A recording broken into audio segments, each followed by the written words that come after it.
Hi everyone, welcome back to another video from Gaming Basics. In today's episode, I'm going to be showing you how to delete your Asphalt 9 game account. So let's dive into the video right away. Launch open your Asphalt 9 application on your device and make sure that you're inside this main homepage. Simply go ahead and tap on the gear button at the top right hand corner and then tap on the game info option. Spot the account deletion tab and tap on it. This will then take you to a website where you will need to confirm that you would like to delete. If you ask for your personal information to be deleted, simply tap on this yes box and then tap on confirm to continue with the deletion. Enter the information in the text boxes on the next page.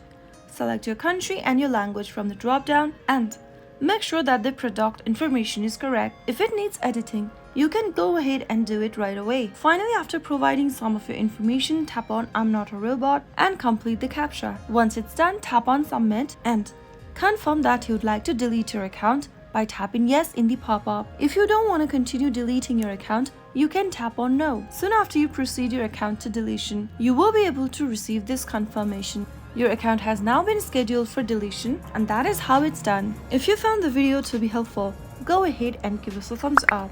Don't forget to subscribe to the channel by hitting the subscribe button. Also press on the bell icon so that you'll never miss another upcoming upload from us. I will see you again in the next video. Thank you for watching.